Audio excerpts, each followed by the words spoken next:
Assalamualaikum warahmatullahi wabarakatuh. Yang kami hormati Bapak Dr. Ahmad Mujib MA selaku dosen pengampu mata kuliah Sejarah Peradaban Islam. Yang kami hormati rekan-rekan mahasiswa S2. Perkenalkan, nama saya Hakim Khairon yang insya Allah pada kesempatan kali ini akan menyampaikan tugas atau materi terkait tentang pemikiran tokoh beserta karya-karyanya. Baik, insya Allah pada kesempatan kali ini kami akan menyampaikan tentang pemikirannya Ibnu Khaldun dalam kitabnya Muqaddimah. Sebelum masuk ke pembahasan pemikiran, kita terlebih dahulu menyampaikan materi tentang biografi beliau. Di nama beliau adalah Abdurrahman bin Muhammad bin Muhammad bin Muhammad bin Al-Hasan bin Jabir bin Muhammad bin Ibrahim bin Abdurrahman Ibnu Khaldun. Jadi beliau lahir di Tunisia pada tanggal 27 Mei 1332 Masehi atau bertepatan pada tanggal 1 Ramadan tahun 732 Hijriah. Jadi beliau memang lahir di Tunisia di Afrika Utara, tapi nenek moyang beliau atau keturunan beliau dari Hadramaut Yaman. Selanjutnya karir beliau. Jadi beliau bermulai berkarir di pemerintahan karena di samping beliau dikenal sebagai bapak ekonomi, sosial dan lain-lain, beliau juga dikenal sebagai bapak politik. Beliau mulai berkarir di pemerintahan saat berusia 19 tahun. Usia yang sangat masih muda sekali tentunya. Jadi beliau berpindah dari satu tempat ke tempat yang lain di sepanjang karirnya, mulai dari kota Fes, kemudian Andalus, kemudian sampai ke Mesir. Pada puncak karirnya beliau pernah menjadi sebagai hajib atau chamberlain atau kira-kira sekretaris presiden kalau nggak salah bagi Emirat Fes pada usia 32 tahun. Namun karena gejolak politik yang tidak stabil terjadi pergantian kekuasaan dan beliau pun akhirnya berpindah ke kota lain. Karena memang beliau ini hidup pada abad 14 di mana waktu itu kondisi politik Islam secara umumnya tidak stabil ya. Setelah diserang tentara Mongol pada abad 13, dinasti Abbasiyah hancur karena beliau waktu itu berada di Mesir atau di Fes. Beliau di bawah pemerintahan atau di bawah dinasti Mamluk. Setelah kembali ke Mesir, beliau kembali mendapat posisi sebagai qadhi mazhab Maliki. Kembali lagi karena keadaan politik yang memang kurang stabil, bukan karena kapasitas beliau yang kurang. Beliau dalam 5 tahun bahkan terjadi pergantian sampai 3 kali. Diangkat kembali menjadi qadhi sampai beliau wafat dan masih menjabat sebagai qadhi pada tanggal 26 Ramadan 808 Hijriah atau 17 Maret 1406 Masehi. Beliau dimakamkan di kompleks pemakaman Sufi di luar Bab Al-Nasr, Kairo, Mesir pada usia 74 tahun. Selanjutnya karya-karya Ibnu Khaldun. Sebetulnya banyak ya karya Ibnu Khaldun, cuman yang bisa kami sampaikan setidaknya ada 3. Yang pertama yaitu kitab Al-Ibr wal Wadiwan Al-Mubtada' wal Khabar fi Ayyamil Arab wal Ajam wal Barbar wa man asarahum min zawis Sultan Al-Akbar. Jadi kitab yang besar, terdiri 7 mujallad, sab'atu mujallad, yang menerangkan tentang sejarah termasuk orang-orang Arab, orang-orang Ajam dan orang-orang Barbar. Yang nomor 2 yaitu kitab Al-Khabar an Dawali Tartar. Jadi kitab yang memang spesifikasinya khusus menerangkan sejarah tentang Daulah Tartar, negara Tartar, yaitu Tatamalu hadzal kitab al-adid minal ma'lumat al-hammah haulat tartar au al-mongol wa hayatuhum wa tanqalatihim fil istila alad dual. Jadi bagaimana orang Tartar atau orang Mongol bisa menguasai suatu negara, wa harsuhum asyadid fin nahbi wastinza fil bilad, dan bagaimana semangat mereka bisa menganeksasi atau menginvasi suatu negara. Yang ketiga yaitu kitab Ibnu Khaldun wa risalatuhu lil qudah mazilul malam an hukamil anam. Di kitab Ibnu Khaldun yang memang diperuntukkan untuk para qadhi, mazilul malam an hukamil anam, tentang hukum-hukum kemanusiaan. Baik, selanjutnya kita akan membahas tentang pemikiran Ibnu Khaldun. Sebenarnya banyak sekali pemikiran Ibnu Khaldun yang terdapat dalam kitab Muqaddimah, tapi setidaknya kami telah mencatat ada 4 poin yang akan kami sampaikan. Yang pertama yaitu Ibnu Khaldun mengatakan bahwa orang-orang tertentu telah dipilih Tuhan sebagai wakilnya di bumi. Dalam kitabnya I'lam annallaha astafa minal bashar ashkhasan faddalahum bi khitabihi wa fattarahum ala ma'rifatihi.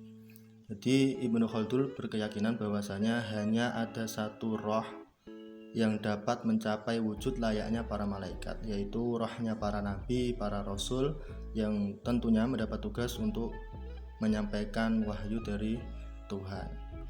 Sedangkan untuk melengkapi roh para nabi tersebut, Ibnu Khaldun mengatakan ada 2 roh sebagai pelengkap rohnya para nabi, yaitu yang pertama adalah roh-roh orang yang senantiasa mengintrospeksi diri, berkeyakinan bahwa dia selalu diawasi oleh Tuhan, berkeyakinan bahwa dia selalu dilihat oleh Tuhan, namun pada roh ini tidak bisa mencapai level rohnya para nabi tersebut. Jadi dia hanya sebagai pelengkap. Yang kedua adalah roh orang-orang yang terlalu lemah, orang-orang yang selalu memuaskan atau memuaskan indera yang ada pada jasadnya. Yaitu adalah 2 roh yang sebagai pelengkap rohnya para nabi. Jadi sekali lagi menurut Ibnu Khaldun hanya ada satu roh yang levelnya dapat mencapai wujud para malaikat, yaitu rohnya para nabi. Itu adalah implementasi dari orang-orang tertentu yang dipilih Tuhan sebagai wakilnya di bumi ini. Selanjutnya yaitu poin nomor 2 tentang pemikiran Ibnu Khaldun dalam kitab Muqaddimahnya, yaitu beliau mengatakan al-asobiyah atau group feeling, kecintaan terhadap suatu kelompok adalah kekuatan yang mendefinisikan kesuksesan dari sebuah peradaban dalam peperangan. Dikatakan di dalam muqaddimahnya, annal mulka wad daulah al-ammah innama yahsulani bil qabil wal asobiyah wa dzalika qulna atau qararna annal muwalabah wal mumani'ah annama takunu bil asobiyah. Pada intinya Ibnu Khaldun berkeyakinan bahwasanya group feeling atau solidaritas sosial atau asobiyah itu adalah rasa solidaritas yang muncul di jiwa raga seseorang terhadap kelompok karena ia telah menjadi bagian dari kelompok tersebut. Ini bisa diimplementasikan sebagai rasa nasionalisme kita terhadap suatu negara atau dari warga kepada suatu negara untuk menumbuhkan kekuatan pada suatu negara tersebut. Jadi annal muwalabah wal mumani'ah, bahwasanya kesuksesan atau sebaliknya keruntuhan suatu kelompok atau negara menurut Ibnu Khaldun itu tergantung terhadap solidaritas sosial warga tersebut atau asobiyahnya warga tersebut. Itu menurut Ibnu Khaldun.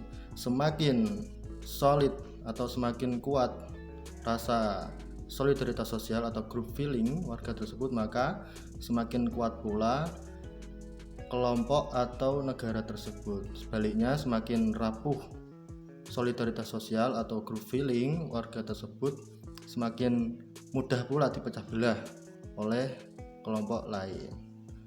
Itu implementasi dari al-asobiyah menurut Ibnu Khaldun. Selanjutnya yang poin nomor 3 yaitu Ibnu Khaldun mengatakan adanya otoritas kerajaan adalah suatu hal yang penting untuk menjaga ketertiban dan mencegah munculnya kejahatan dari dalam diri. Jadi Tuhan memberikan manusia sebuah anugerah, yaitu kebebasan akan potensi dan kekuatan.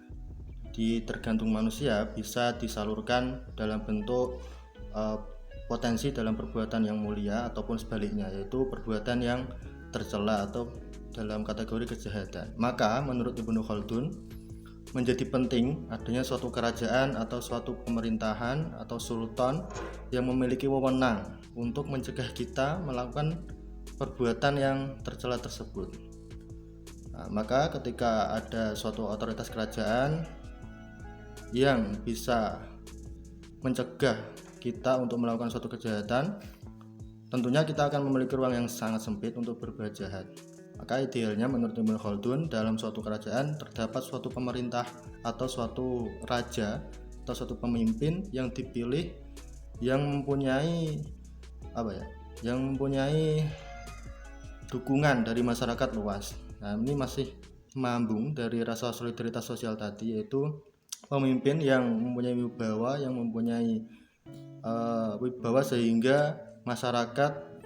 sehingga mendapat dukungan dari masyarakat luas. Maka pemimpin ini harus berperan sebagai orang yang dapat memunculkan rasa group feeling yang kuat di antara masyarakat tersebut.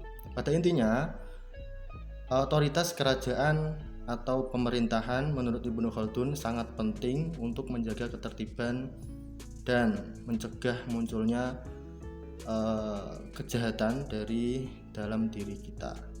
Karena kita diberi anugerah dari Tuhan, yaitu potensi dan kekuatan untuk melakukan kebaikan, dan sebaliknya yaitu kejahatan. Baik, selanjutnya poin yang keempat, yaitu poin terakhir yang bisa saya tulis, yaitu Ibnu Khaldun mengatakan bahwa manusia lebih unggul dari makhluk lain berkat kemampuan berpikirnya dan proses akumulasi pengetahuan dari generasi sebelumnya. Dikatakan dalam muqaddimahnya, kanal insan mutamayyizun an sairil hayawanat bi khawasin minha al-ulum was-sani wal hajah ila akhirih. Jadi beruntungnya Tuhan memberikan kita sebagai manusia, yaitu proses berpikir, kemampuan berpikir, dan juga proses akumulasi pengetahuan dari generasi sebelumnya. Bayangkan jika kita sebagai manusia mati beserta buah pengetahuannya, maka akan sulit atau akan membutuhkan waktu yang panjang sekali dan berulang-ulang untuk mengetahui buah pemikiran orang tersebut. Beda kalau kita bisa mengakumulasi buah pemikiran dari orang-orang sebelumnya. Maka Ibnu Khaldun mengkategorikan pengetahuan ke dalam dua jenis, yaitu pengetahuan yang diperoleh yang meliputi interpretasi Quran, teori-teori perkembangan anak, serta upaya pencarian ilmu, dan yang nomor 2 yaitu pengetahuan dalam bentuk sebuah keadaan. Jadi keadaan yang membentuk sebuah pengetahuan. Baik, mungkin itu yang bisa saya sampaikan. Tentunya banyak kekurangan, kami mohon maaf. Wassalamualaikum warahmatullahi wabarakatuh.